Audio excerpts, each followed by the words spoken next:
Good morning. It's morning here where I am, September 5th. This is Dr. Yates coming to you from my office. I'm going to attempt to walk you through a few of these slides to maybe give some assistance in clarifying some of the concepts that were in Chapter 1, which is part of A Scaffold for Programmers in your media programming textbook, Strategies and Practices by Eastman and Ferguson. Just in brief, I want to highlight a few key concepts, and we'll work with these more and more as we move through. But as you see on the screen, what's programming? Well, it's selecting, scheduling, promoting, and evaluating.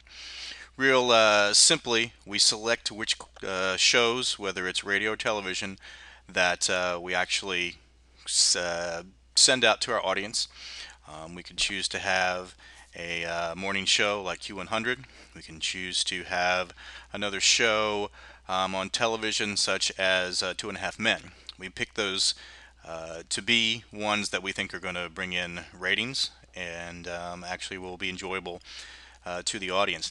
Secondly, we schedule. We pick and choose the day and times. For radio, typically it's Monday through Friday. You have the same show happening. For television, usually once a week. Of course, there's specials that happen, but we'll get into more of that as we move through the course. Finally, we promote.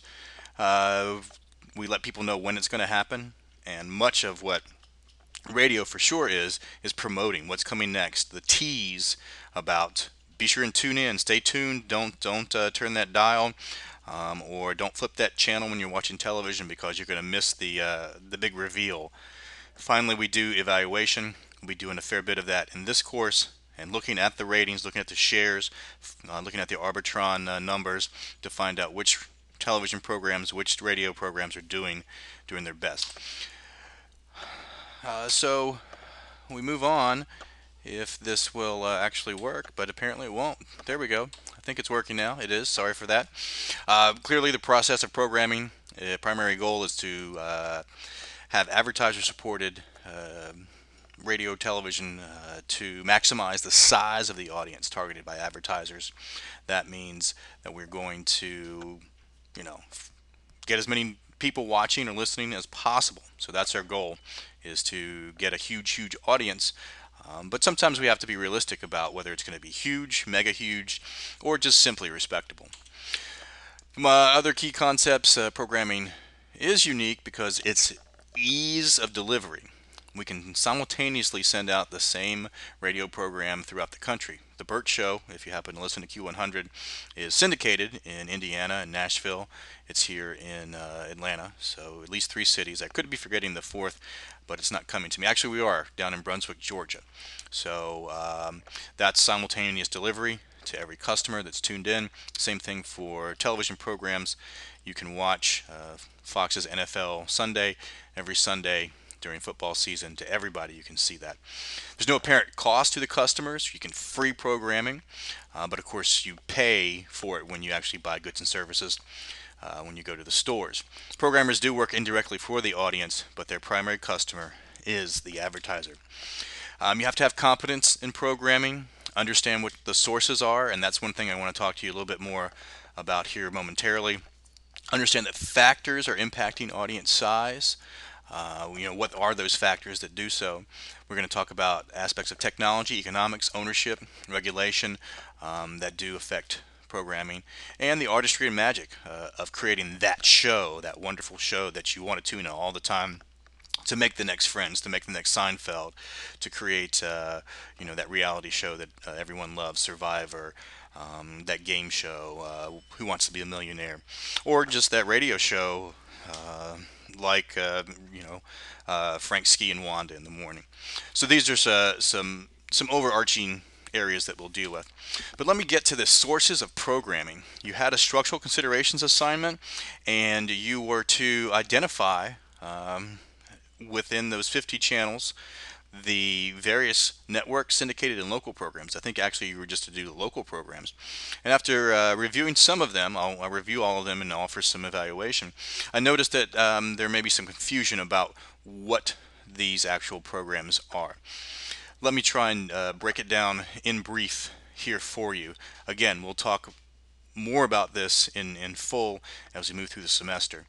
Network programs examples include those shows you might see on NBC, CBS, Fox, CW. Those are shows that are typically produced for the mass audience. You're going to get, I mentioned Friends. I guess Two Broke Girls is a new one for CBS that has been very big. Those are network shows that are featured. You also have network programs that actually come on radio as well. Network radio is actually coming back. You may have heard of Westwood One before. They offer sometimes concerts or specials. Those are networks. You hear the ABC radio network as something that you may get the top of the news hour from the ABC radio network. So these are network programs usually coming out of big cities and providing information that goes around to the either owned and operated stations or the affiliates throughout the country. We'll talk more as we move on. Syndicated programs are something that we're going to break down very much in the coming chapters. But understand this, syndicated programs fall into several categories. There's off-network programs, there's first-run syndicated programs, and there's feature films.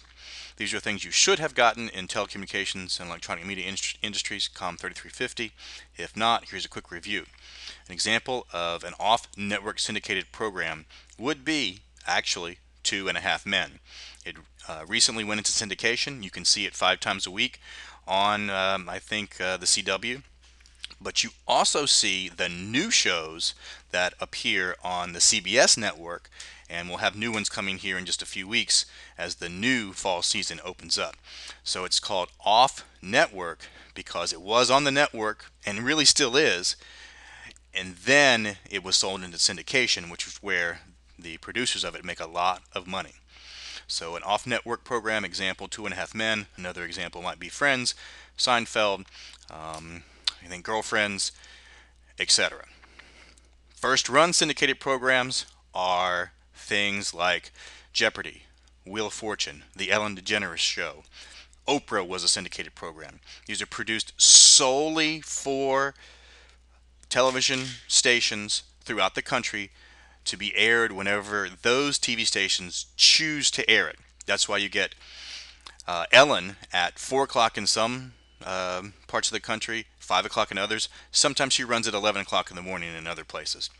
A syndicated program like Live with Kelly and Michael, the brand new host Michael Strahan on Live with Kelly and Michael, is a syndicated program even though it's produced at WABC in New York. So, off-network series, 2.5 Men, also has a new show on CBS, but it also has, it's the repeats essentially on the CW for us. A first-run syndicated, Ellen DeGeneres, Entertainment Tonight. Those are produced specifically to be sold throughout the country to various TV stations. We'll tell you more about those in the coming weeks. Feature films are also syndicated, and those are films that have finally made it through the distribution market and finally get down to broadcast, as well as cable. So, finally, local programs. I noticed someone wrote that they went to see a taping of Family Feud, and while taped in Atlanta, it is not considered a local program. Family Feud is a syndicated program. It is a game show that airs at various times throughout the country. Local programming would be WSB News, as well as NBC's I guess it's the Nightly News of Brenda Wood on WXIA. Those are local programs.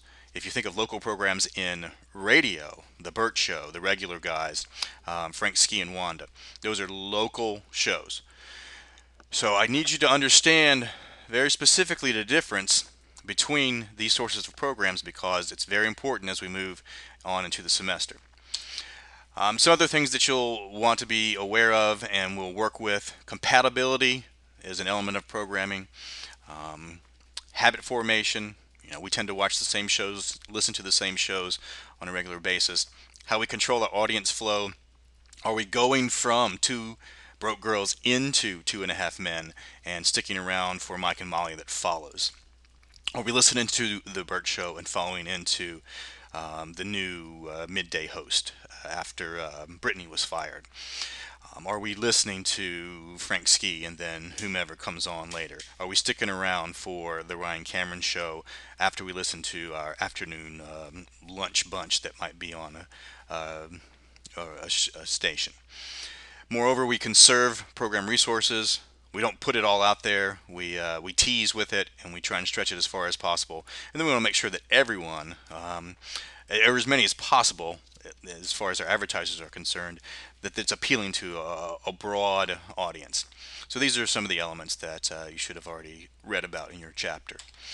One other thing in programming, lessons are taught that, or strategic lessons typically suggest that programs please us, entertain us, and are easily understood.